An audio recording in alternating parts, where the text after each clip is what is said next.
Fans, welcome to a very, and I mean very special episode of Xtreme Memories right here. Those guys are presenting it. The old Wrestling Chatter YouTube channel, youtube.com/The Wrestling Chatter. Be sure to like, share, comment, and subscribe. The more subscribers we get, the more great content we can bring to you. Oh, speaking of great content, behave yourself. Behave yourself. Whoa, guys, easy. I can't believe this. This is a first. Now, it's a first for me to be with both these guys, but of course, I've been with each one of them on many occasions. Now, before we get to that, my guest to my left, XPW's Juantastico, otherwise known, we'll get into all this, as the fake Larry Rivera. Now, speaking of Larry Rivera, the OG, that's my other guest right here, Larry Rivera, Pat Hoed. Guys, welcome to Xtreme Memories. Xtreme Memories, of course, on the 15th and the 30th of every single month right here exclusively on the Wrestling Chatter YouTube channel. Once again, subscribe, and we'll see you back here for all the great content. Guys, look, this is not only a first for Xtreme Memories where we have two guests on at once, but this is the very ever first public appearance of my two former co-hosts of XPW, my two former broadcast colleagues, broadcast partners. We'll get into the history of this and why this is so important and so impactful. But guys, first off, thank you very much for being on, and thank you both for agreeing to do this. I appreciate it, and we've had a lot of fans that wanted to see this as well. Chico. Man, my pleasure. My pleasure. It's an honor. Get the show on the road, Chico. All right, Rivera, please. Jeez, all right, here we go. Let me ask you guys, of course, getting into XPW, I had both you guys on. Both your videos got a lot of likes. One of the most viewed episodes, of course, yours, Larry. And I think a big reason was, because you, I mean, let's face it, you kayfabed everybody for the longest time. I don't know if you watched, we had Josh Lazy on the show. Right. And Lazy talked about how you worked us not only on camera, but you worked the boys for the longest time. Myself, Kevin Kleinrock, Johnny Webb, Rob Black, Lazy, we were like the only few people for the longest time that knew Pat Hoed talked a different way, because even the boy, because when we would cut, in between takes and all that, we would talk. But a lot of those meetings, in the beginning at least, I mean, you kayfabed all of us, dude, which was a brilliant move, by the way. Got to work the gimmick. Right. That's what I learned from the great Dr. Jerry Graham. If you're gonna get involved with anything, you got to do it 110%. Whether it's playing a guitar or getting in a ring or in front of a microphone, taking a dump, whatever it is, give it 110%. Oh, wouldn't that be nice? Every time you took a dump, 110% came out. That would. Anyway, we'll if you eat grape nuts, Chico. Oh yeah, hey, we're getting to that age, pal. We got to take care of you fast, Roto-Rooter. Yeah, my grandparents, the way they used to eat, I would roll my eyes. Now I'm say, pass it on down. Let's have some more. But no, but that that was just part of the deal, and probably that whole thing came up with me and my brother. My brother and I, we would make fun of our parents' accents, who were both from Cuba. They were both born and raised in Cuba. So they when they spoke to us in English, it was with heavy accents. Yeah. And we just, as the good old English say, we just took the piss out of them every chance we got. And So we'd be running around the house just talking like them for, hours, days at a time. And so that's kind of where that sprang from. So you literally got all the practice in the world to be Larry Rivera. Oh yeah, I mean that was it was like it's second nature. And okay, so before we start all three talking, my first question to you guys is, because when you and I, Pat, were doing XPW before your departure, Gabriel, you were kind of there. You came out of Slammer's wrestling gym, and you found your way in XPW, being friends with John Chavez, one of the greats, Hardcore Homo Angel, and you were basically training during those days. And I remember, which you actually touched on, Gabriel, on your episode, is you would actually hang out after the training was done, when everybody went home, when Pat and I would come in to do the wraparounds and all that, because you were intrigued with it. You just liked it, had no idea at that point in time that you would basically be in that position later on. True. That's very, very true. The way I started coming to the office was when my, when my exodus from Slammers happened. I actually wanted to, it was like a burn the bridge kind of situation, and I didn't want to burn that bridge. And I consulted with Carlitos. Oh yeah, Hombre de Oro, Carlito Montana. And asked him, what can I do to make things right at Slammers? And he said, don't worry about that. Whatever happened. Let me talk to the guys at XPW. I'm over there right now and everything. So of the guys that were there was basically me, Mongol, and Angel. I was the first one to come over, and he had got me a sit down with Kevin. I had a little tape from that show I did in Vegas with Barry O and the old guys. Yep, Barry O. And Honky Tonk and Don Morocco and everything, and it was really not a great tape, but it had just seconds of everything. It had a seconds of a promo I cut, and to Barry O's credit, the production on it was top notch. We were at a studio. We had backdrops. We all had our promos. Honky Tonk obviously could cut a promo.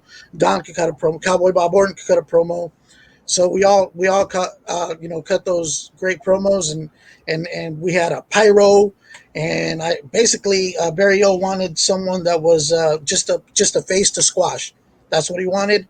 He picked me out of the choices that he contacted Vern at Slammers. He liked me to do that, so he flew me out, did that whole thing.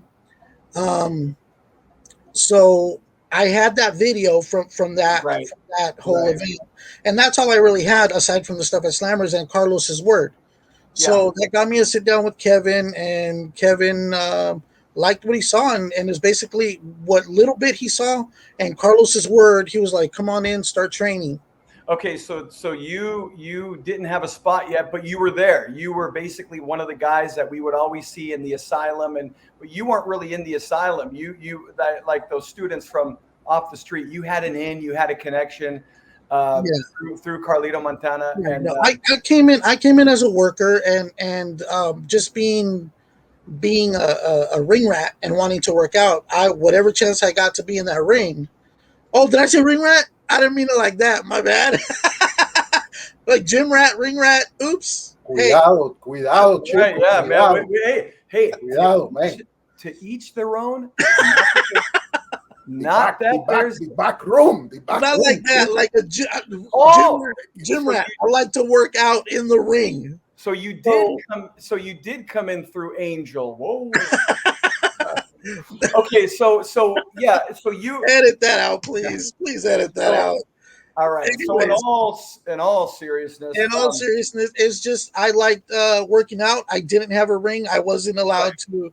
I wasn't allowed at Slammers anymore. The only you ring don't have to defend yourself. You're good. Anyways, I was at XPW offices all the time whenever I could get in the ring, and it just so happened that when the asylum would train, I'd be there with D. God rest in peace.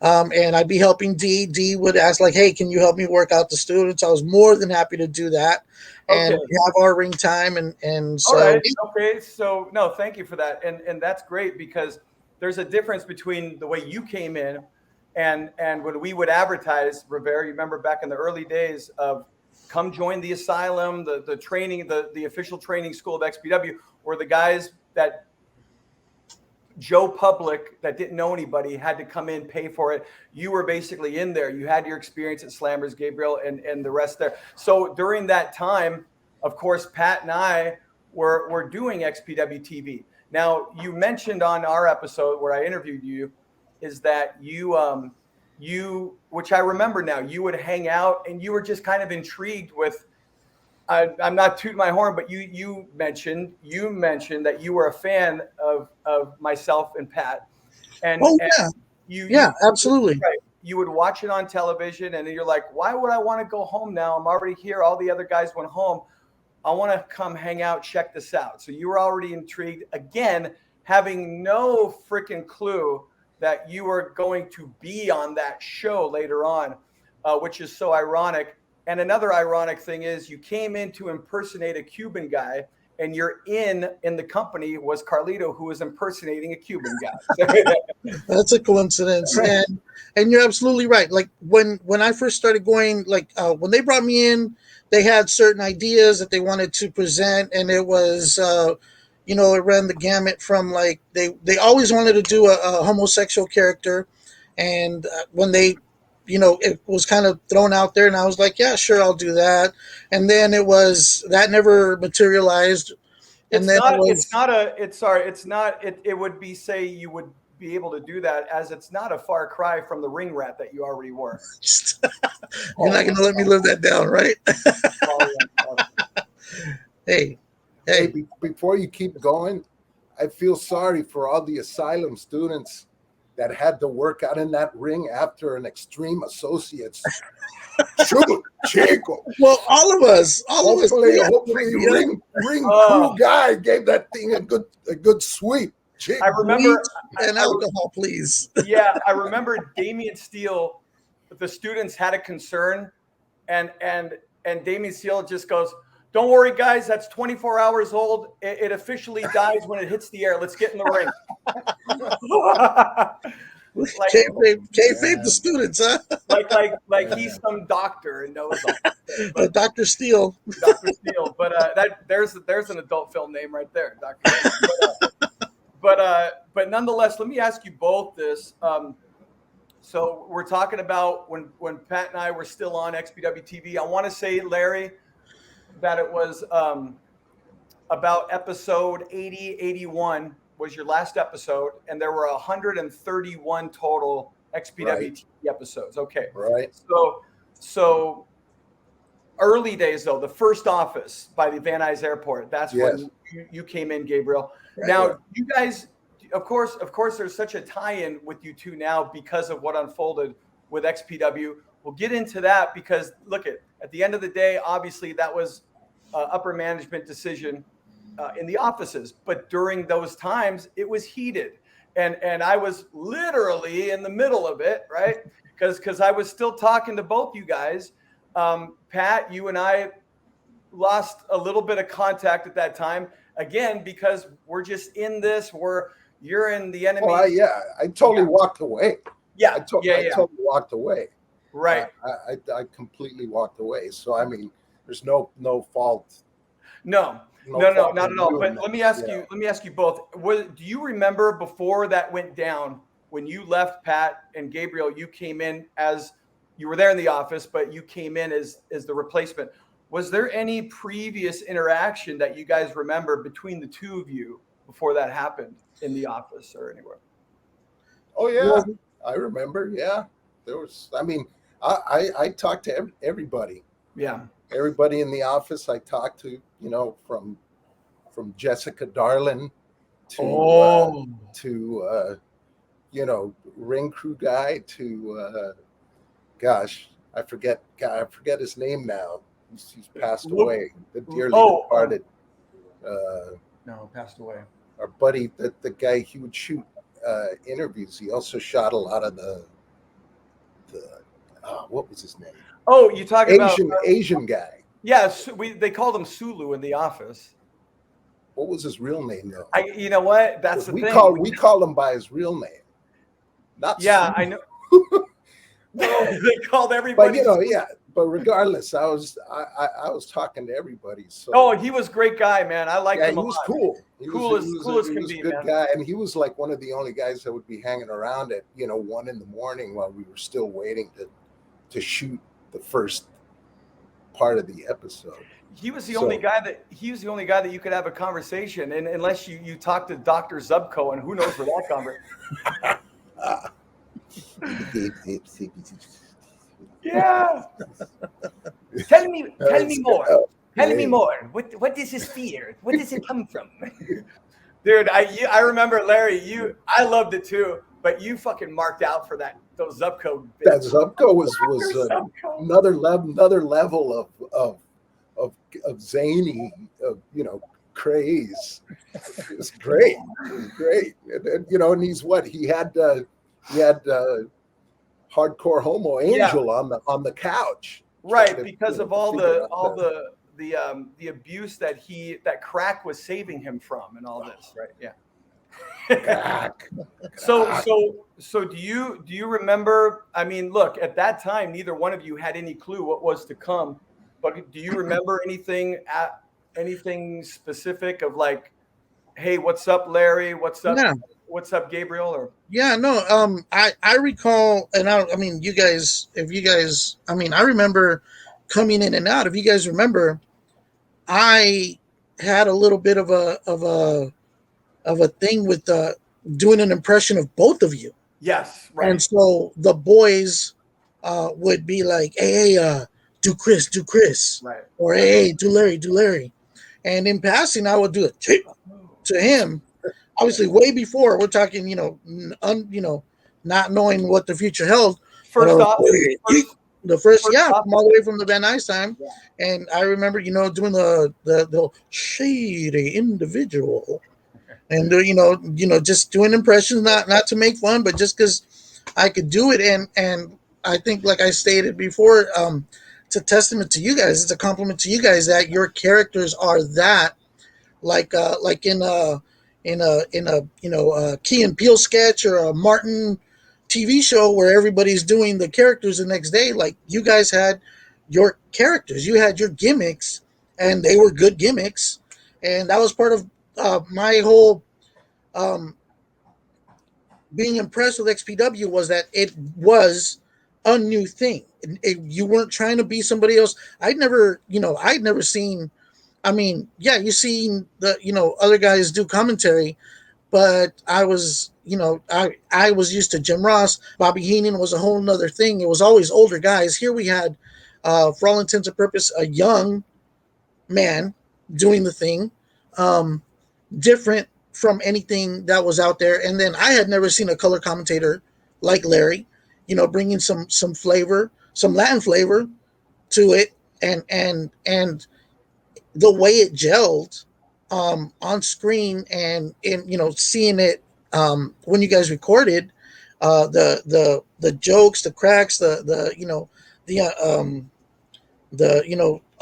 the little things you guys would do, like what was that? Chains got the Shane, chains got to, like, all that stuff was like new and funny, and it made me want to watch more. So I watched the show, and I hung out as much as possible. That, and also being, like you said before, that we had, we were, for all intents and purposes, in a recording studio.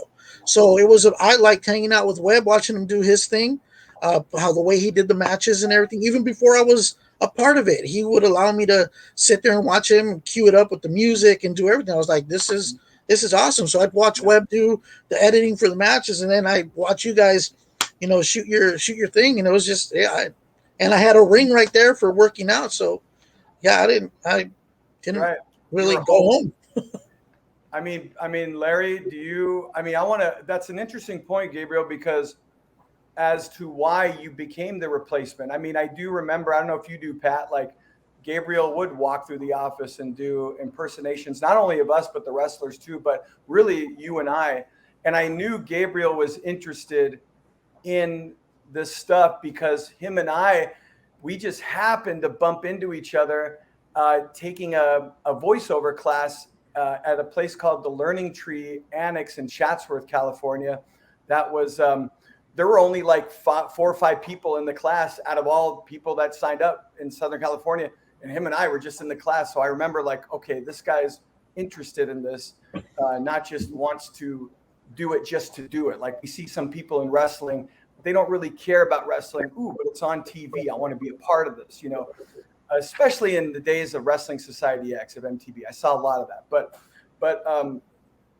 interesting point, because look, at the end of the day, if they selected you to be the replacement, you were not only already impersonating us, but they probably saw that you showed interest. You didn't have to go home, or you didn't have to stay there. You could have gone home, and you were interested in watching Pat and I do the wraparounds, watching Webb do the editing. So, I mean, look at this guy obviously has it in his heart. Do you remember, Pat, about any interaction specifically with Gabriel before all that went down? A few, you know, here and there, but they would be so short. I mean, the interactions I remember the most were with you and Kevin. Right. Those are the ones I you know, the ones that stick in my mind. Yeah, I have some memories of interacting with Juantastico, but you know, nothing really and you know, shit, 20 years ago, right? Yeah. So but yeah, you know, there's memories here and there.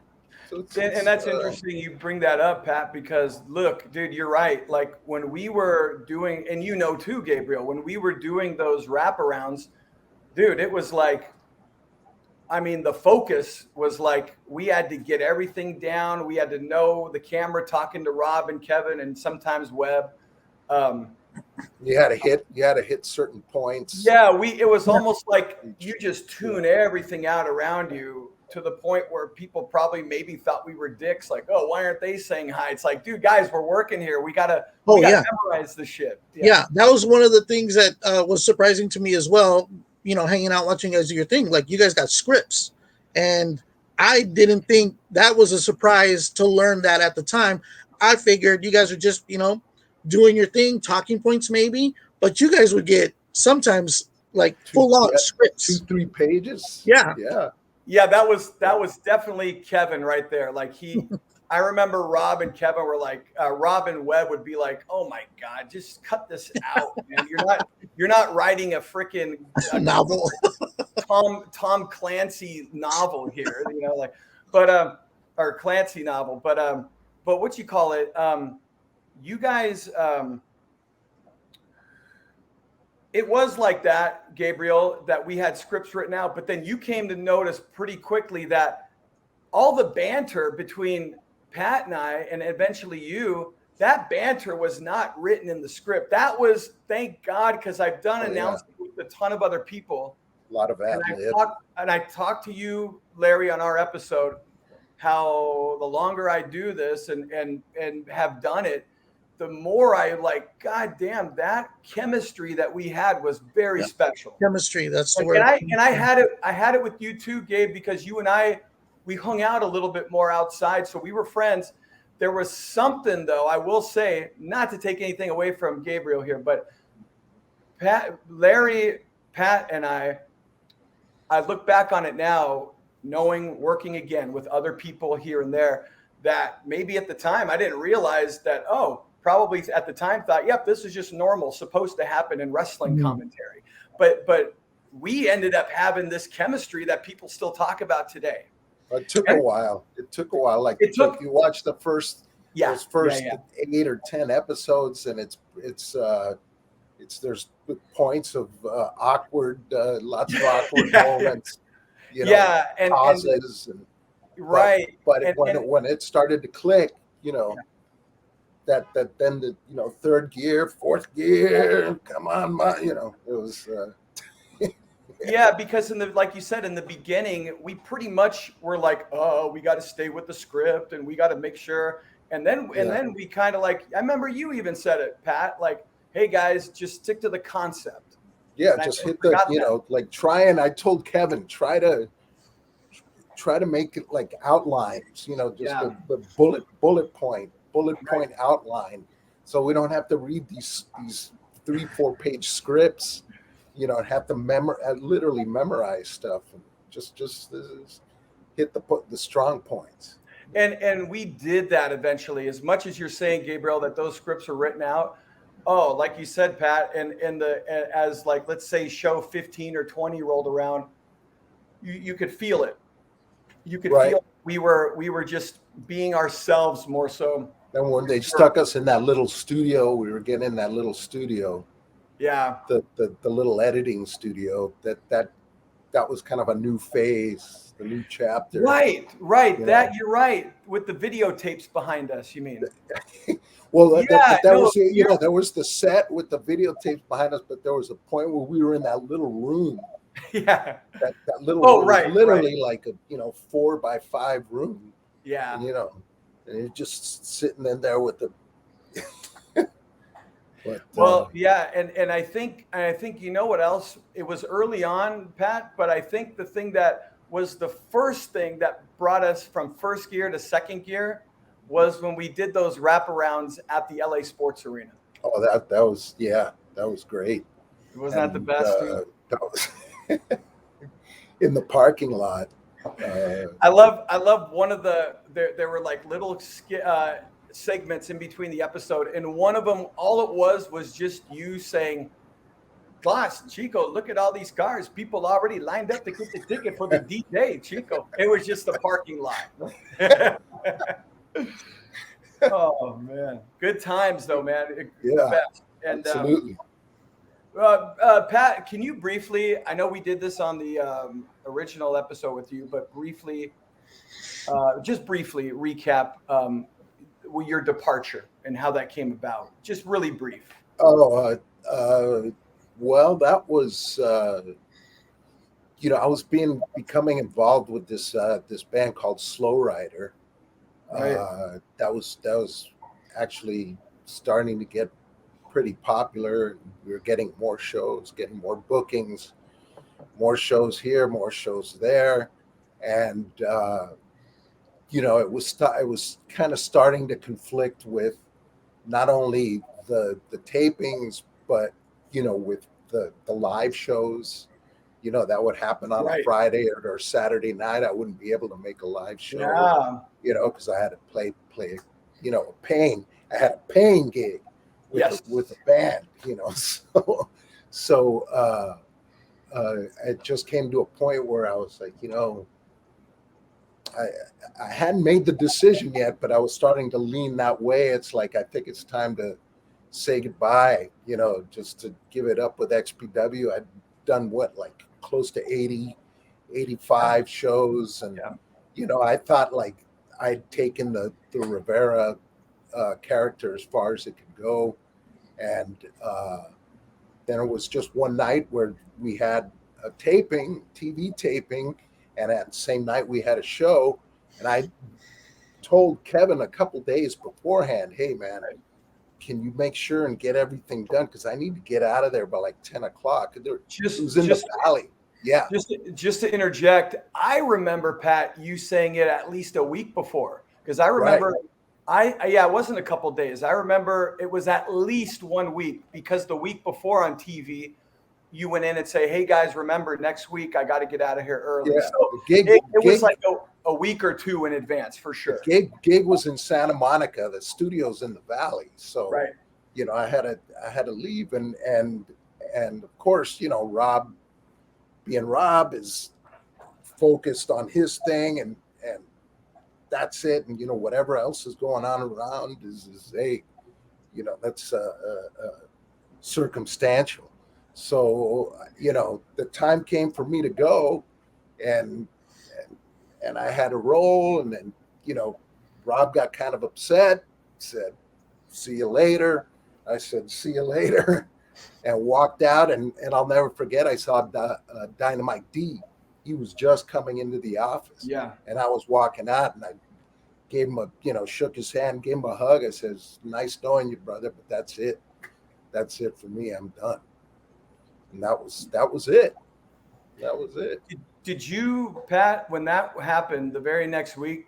I know you kind of checked out. You weren't watching XPW anymore, understandably. And did you at least check? Did you watch that? Oh, of course, because someone had already tipped me off as to what was going to happen.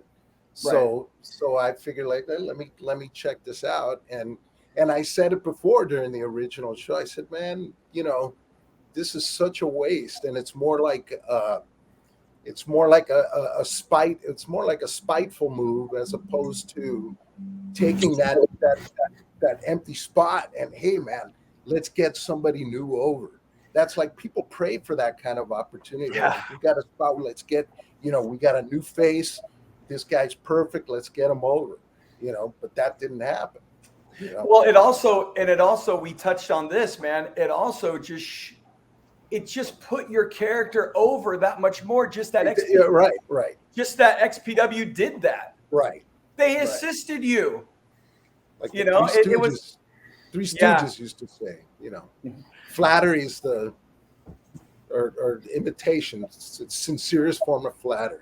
So you were, like you said, you were surprised that that's the decision and the route they took. I was totally blown away. Right. I said, are you really?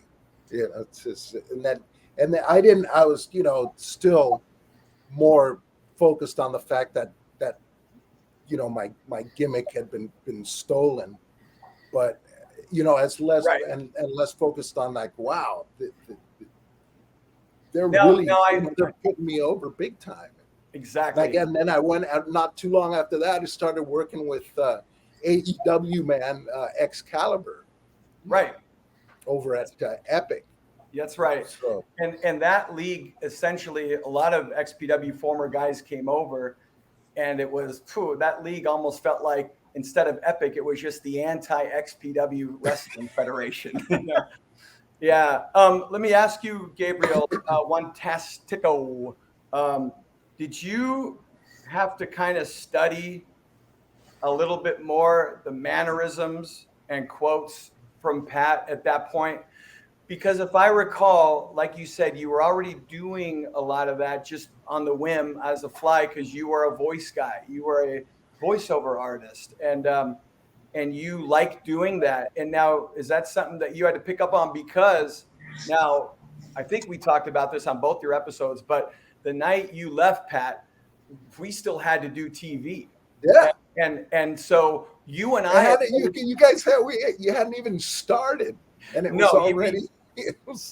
Exactly. You and I had already called that week's matches, but we hadn't done the wraparounds yet. Right. So how confusing was this to the fans when you, Gabriel, are saying my name is Larry Rivera, and when they watch the matches, it's actually Pat. So but nonetheless, because I know, and I want to talk about this, very important, is off to the side, like Pat, you and I would just chat off the sides between takes. Same goes, of course, for Gabriel Juantastico. Is I seem to remember, Gabriel, two-part question. One, did you have to work on those impersonations? You didn't have much time that night.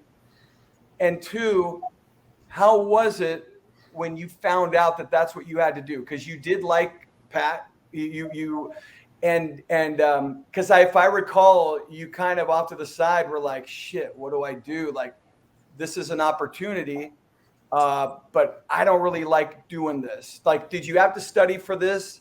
And how did it affect you, knowing that you basically were kind of doing this character that you weren't really sure if you liked it or if how it would affect Pat, who you were concerned about?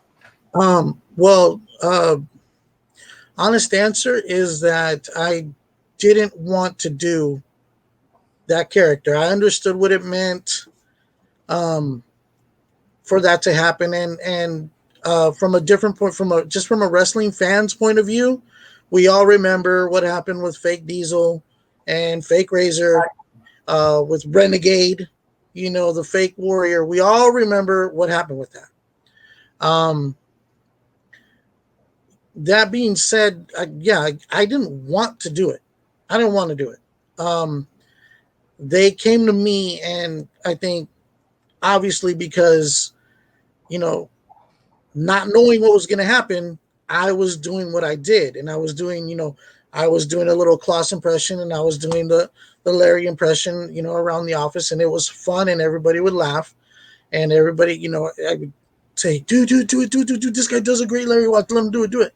I had done like for everybody, and it was just a thing that was happening, and I had no idea, that it would lead to what it led to. Um, I was just as shocked as everyone when Larry left, and I think it's a testament to how good the character, what a great job Pat did as Larry Rivera, that they didn't even. I don't even think it was a thought to say like, hey, let's bring somebody new in. I think if I step outside of the situation and look at it, one way of thinking on that is that that's how good that character was, that they didn't want to or didn't think about, let's try somebody new. Right. And if I'm the first thing that came to their mind was because I was doing an impression of the guy they really wanted, then that's how I got that job. Now, again, I didn't want to do it. I didn't, and I didn't want to do it. Right. Once I know. I decided to do it, I made a conscious effort that I didn't want to do. I didn't want to do 100% everything that Pat did as Larry Rivera. I was going to be, Larry Rivera. The fix was in, the joke was in, however you want to say it. How they said, Kris is going to know you're not him, but everybody else, it's going to be that stereotype of, they all look alike, and that was going to be the running gag with it. And so I figured, as long as I just do the basics that were the more generally Cuban mannerisms, isms, like the chico, things like that, then I would be okay and people would buy it. But I didn't want to take his shtick. I didn't want to do. I didn't want to cartoonishly portray Larry Right. Rivera. I was just the guy stepping in to do it, and again, had things in my if my personal journey in XPW had gone any differently, I wouldn't have done it. I honestly felt like it was my last chance because I had on a gimmick I had already said no, straight out no to the boss. I said no Okay. on the gimmick to the boss. Just to recap, you were approached before this all happened with Pat leaving. You were approached to have a gimmick, and then you didn't like that gimmick, so you kind of turned it down. And now here they come to you again. It's like, shit, if I turn down something else again from them, what the hell now? Is that correct? Well, let me clarify on that. It wasn't that I didn't like the gimmick.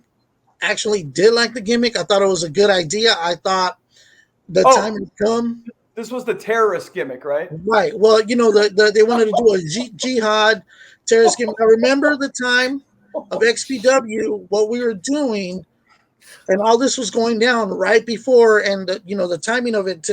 We're recording this. We're in September. It's coming up on that date.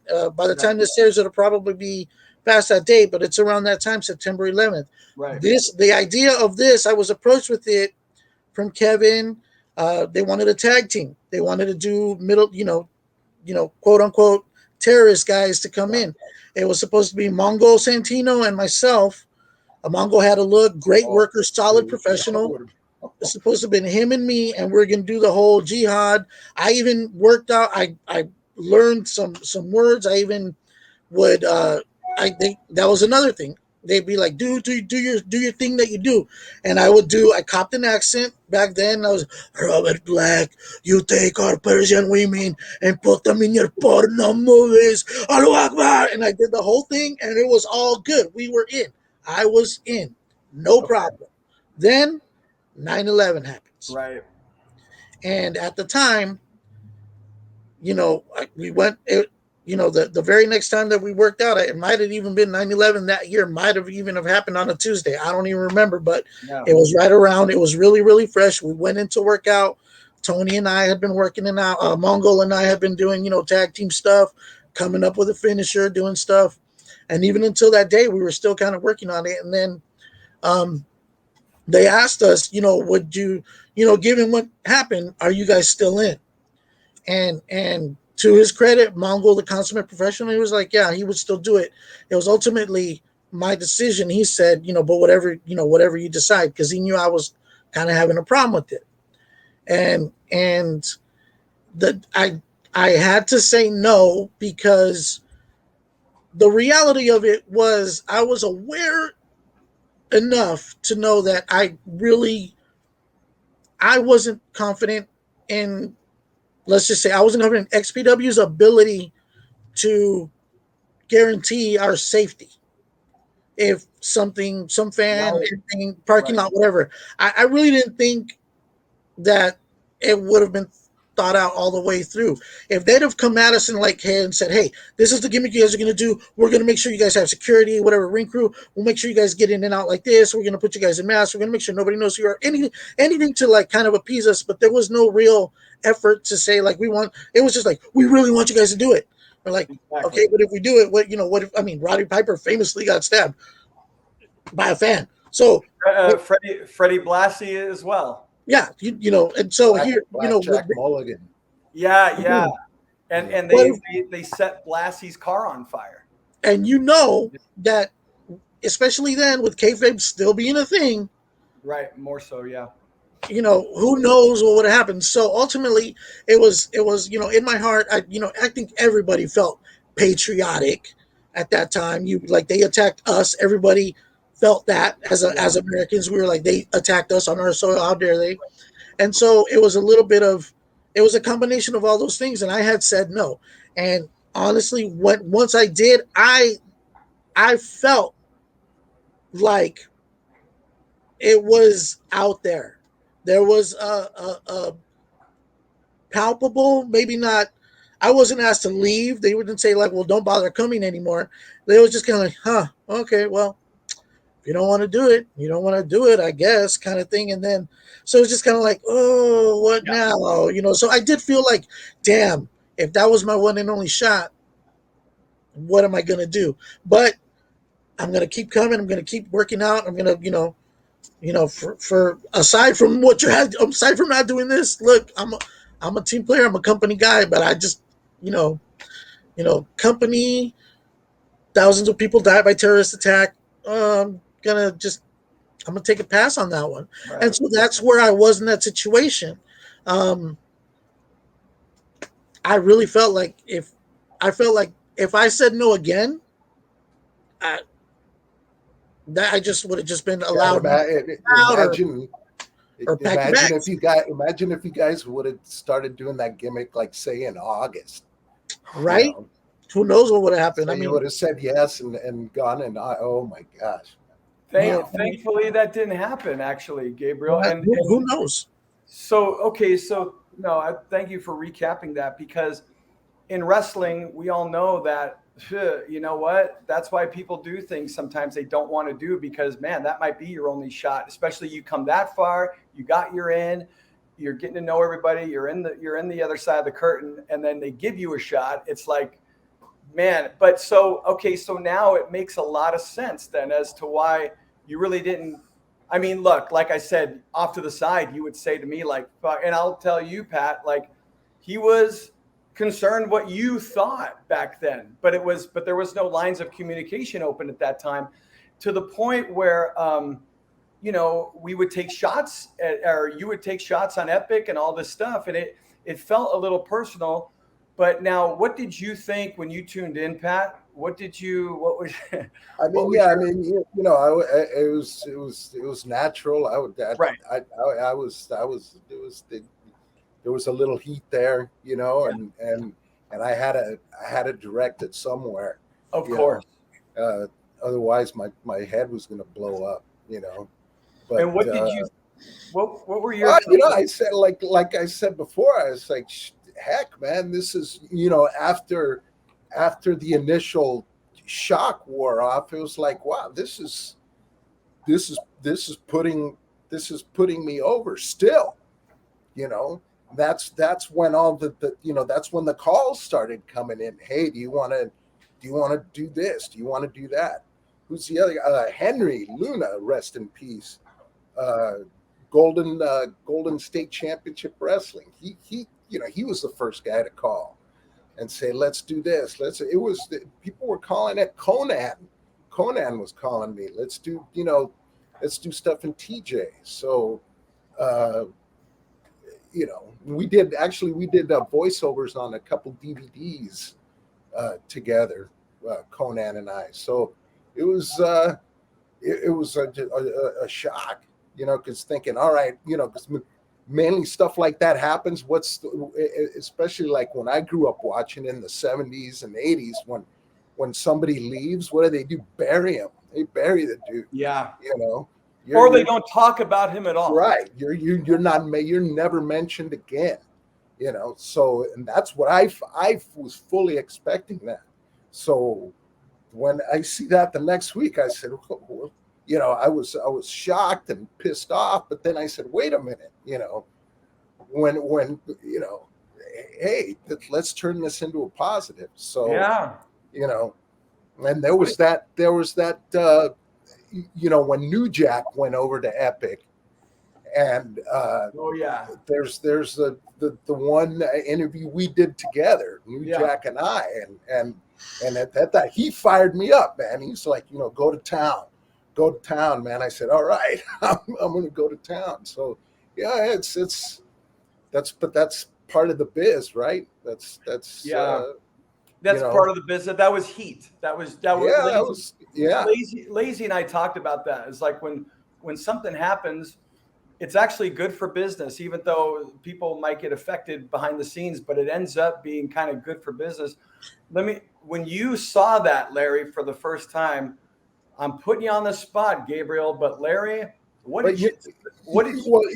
wish nobody had tipped me off, because then I could tell you exactly how, but like I told you, the next day, the next day someone called me up. It was one of the boys called me up and said, dude, you're never going to believe what happened. and I said, are you serious, man? Yeah. So I knew, I was fully aware and ready for the TV show. So it's hard to say that it was a full shock, because I got the tip off way ahead of time. Well, when you did see that episode, Pat, what did you think of the impersonation of Larry Rivera? I said, needs a little work. needs a little work, but pretty cool for the first time. I remember the gleaming. Yeah. Well, the gleaming tooth, Gabriel, correct me if I'm wrong, that came in with Juantastico, no? Yeah, they added all that special effects stuff, I think, to kind of then when. But that was not for fake Larry. That didn't happen during. I thought again long ago, but that was a Juantastico thing, correct? Yeah, right. And I think they did that to also differentiate and make Juantastico as different as from Larry. Once the reveal was done, they started doing a lot of Juantastico things. I had an entrance, which you guys didn't do. They did the Juantastico thing. Kris was forced to introduce me, and I would come in through a curtain, and I did the bling, and then they did a lot of stuff to make it Rico Suave. Right. So they did a lot of stuff once once they let the Larry Rivera go. Mm-hmm. They really wanted to then make it the Juantastico thing. What was Gabriel? What do you remember? I mean, I was there, but maybe you remember specifically. What was when you first were on and you were Larry Rivera?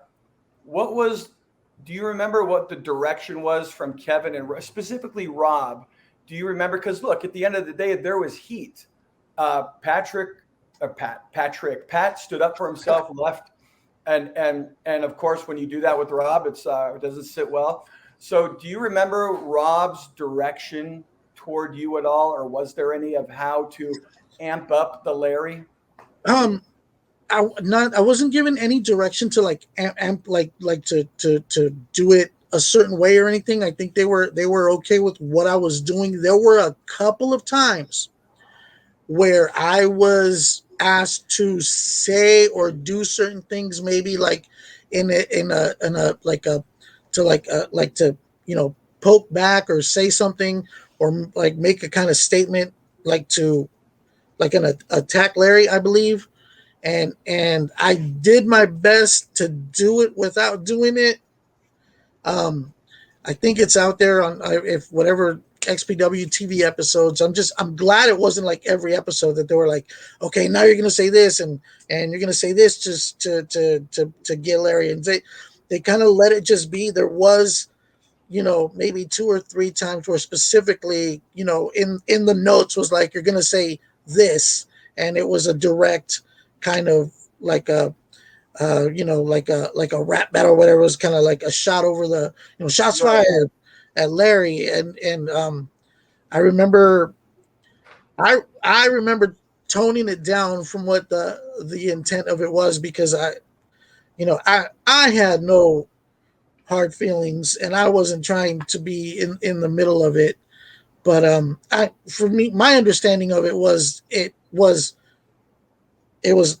just like it was, because I was there when it went down. When Larry stormed out, I was there. And I know the heat there was between Rob and Larry. I Right. was asked to do a job.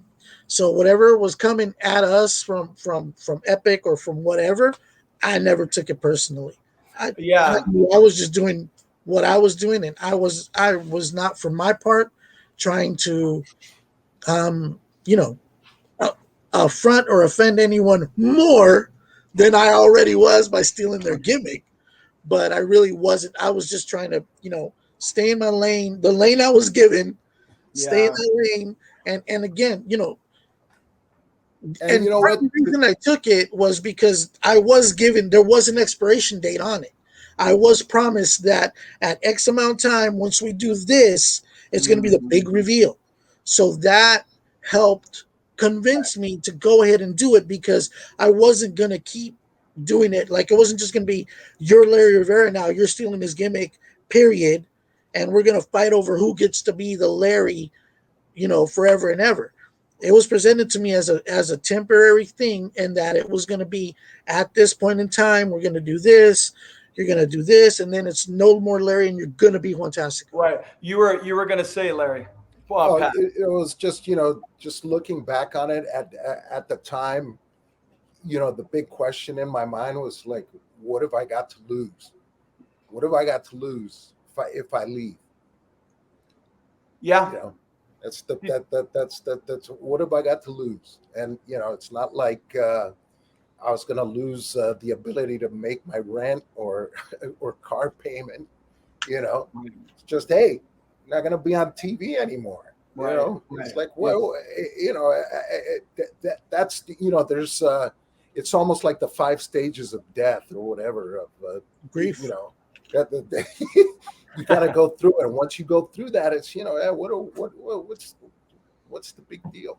And like I said, like the calls were coming in to do other stuff.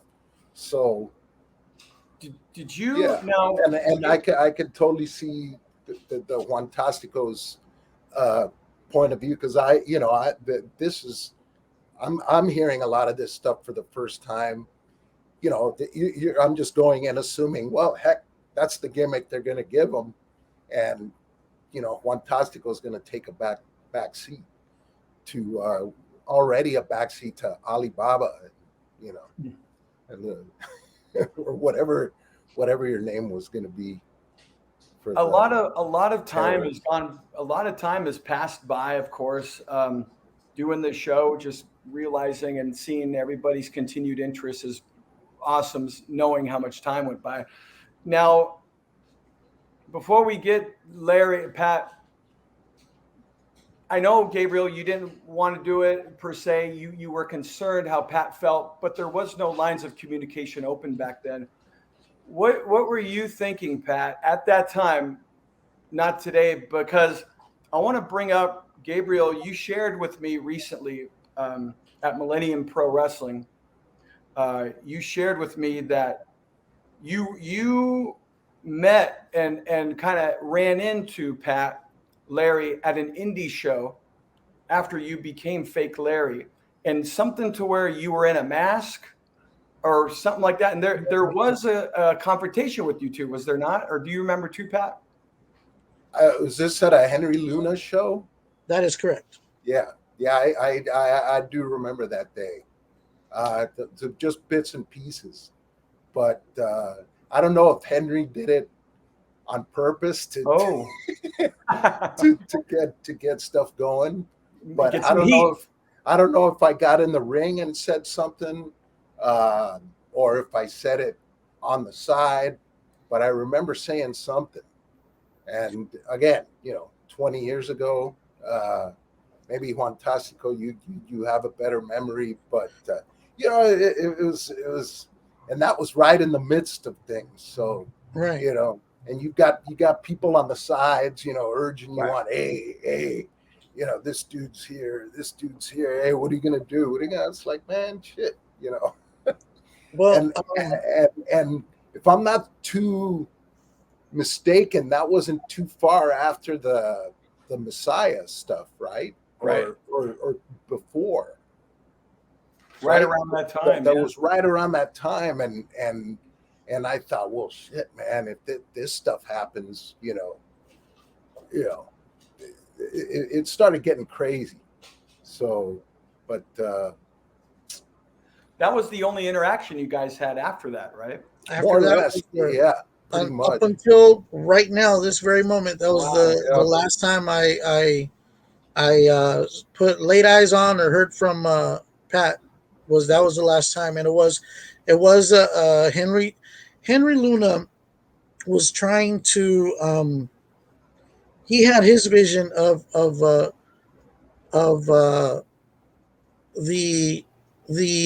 ultimate or the pantheon of West Coast wrestling. He had a vision for wanting to do better than XPW, better than everything that was out there. That was his vision, his dream, and he sold me on something. He had been around, he had seen me wrestle, and he really liked the way I wrestled, and he really had big plans for Golden State Championship Wrestling. And he had done, to my knowledge, the show that I did was like his first show, and it was his practice show, how he was going to go. But it was a big secret, it was a big kayfabe that he wanted me to be one of his number one guys. And I knew that he wanted Pat to be his voice, whether it was behind the camera, in the ring, or whatever. But he had told me he wanted Pat to be his man, and he wanted to make sure Pat and I were okay. He asked me, "Are you going to be okay?" I'm like, "Hey man, it's your show. I got no issue with Pat." I go, "My only issue is," and at the time, I was very much under contract with XPW. I was not allowed to. I was not supposed to be doing any kinds of other shows. I had been warned not to do any other kinds of shows because when going back to when I had first gone into XPW, even though I didn't have a gimmick or a character, I was doing little like all-star wrestling and other little shows and VAs and VFWs or whatever. And Kevin told me, no, you cannot do that. And I was still, doing different masked gimmicks, and I was told not to. So you're a talent here, don't wrestle anywhere else. So knowing that, and then, fast forward to Henry Luna, and he asked me to do it as a kind of a test, my commitment to him. Under a mask. And so I had this mask, and I went all out. I was really worried that someone at XPW would find out, so I went all out on the gimmick. Henry promised me he wouldn't tell anyone, no one would know except Pat. He said it was important for Pat and I to have a talk, to something was going to happen. He said he was going to clear out the locker room, and that we should talk. I didn't know what that meant. I don't know if Pat was going to take a swing at me. I had no idea what that meant. But Henry had sold me on his vision of GSCW moving forward. I thought it was important because I believed in it, and so I, took a chance wrestling somewhere else while under contract for XPW. I did everything I could to, cover the gimmick. I had fake tattoos on my arms, and I had the mask on. I even took my cousin to act as my translator, and so I pretended I didn't speak English, and so whatever was being said to me by anybody, I was in full mask the whole time I was there. I never took off my mask in the back or the front, whatever. And they would just talk to me. My cousin would just repeat what they said in Spanish, which obviously I didn't need a translator, but I was, just kind of looking at people and just letting the translator do his job. And I was really trying to, keep kayfabe the whole thing. And then the time came, and he cleared, Henry cleared out the locker room, and I, to this day, I wasn't sure if my impression of it was Pat got to say his piece to me. But I was there, I was behind the mask, and I know that he spoke to me, but I could see from Pat's point of view, he was basically talking to a dude in a mask because I didn't take off my mask. We didn't make eye contact. He was just told that's him. So if you want to say something to him, now's your chance to say something to him. But it's not like I said, "Hey, Larry, sorry about." Like I kept the mask on, I kept the gimmick on the whole time, and I didn't say anything. I didn't respond. I just like whatever Pat said. I just basically nodded, and then that was it. He said his piece to me, and I can't say I disagreed with a single word he said because he was right about it all. And I didn't respond. And then after that, uh, he went professionally. He went up front. He introduced me, introduced my gimmick, did a wrestling show, and I did the match, and yeah, we left. And that was it. Is that kind of how you remember it, Pat? Pretty much, yeah. And Yeah, it was. I feel like maybe there were things that wanted to be said, but you guys just basically held it professional. Because, like you said, this was right when all that heat was kind of going on. Is that kind of true? Yeah, I mean, there was folks around, there was fans around. You got to keep things professional. So, like Juantastico says, I said my piece. It didn't take that long to say, and that was it. And we went and did our job. Yeah. And man, I got to tell both of you guys, it's great having you on because it's amazing how wrestling works sometimes. Like the blur of reality and wrestling, you almost don't know what to believe from a fan's point of view. Like that documentary, the guy made a comparison to Tom Cruise. Well, when he's with Jerry Maguire, that's Tom Cruise, the actor. But when you see Ric Flair, Hulk Hogan, that's kind of in the parking lot. That's kind of one and the same, the guy in the parking lot as he was in the ring. So it's easy for all of us to kind of get caught up in that. And knowing what you know now, would you have done that, Gabriel? And also, Pat, knowing what you know now, was there any animosity toward? Well, I know there isn't now. It seems like toward Gabriel, but at the time, was there animosity toward Gabriel? Well, I don't know if it was towards Gabriel specifically, but it was just sort of a collective, because he was doing it, he was part of it. So it was, more animosity towards a group, Right, than any one individual. And to be honest, over time, I'd say after like a year, I just forgot about it, because there was so much other stuff going on, And I remember in the very beginning, it was tough because first off, I agree with you, Pat. I couldn't believe that they were doing that. Like you said, Gabriel, no one fake Diesel, fake Razor Ramon, Renegade Ultimate Warrior. And historically, what did that do? That made Nash and Hall that much over. The Renegade made people think more about the intrigue of the Ultimate Warrior. And so it was astonishing that they would think that would benefit them, right? They could have just brought in Juantastico. Boom. There you go. And Gabriel, how was that to you as far as you talked about it a little bit before, but how much of a relief was that when you went from Larry Rivera, fake Larry Rivera, to now you could be Juantastico? Well, that part of it was a relief, and at the same time, not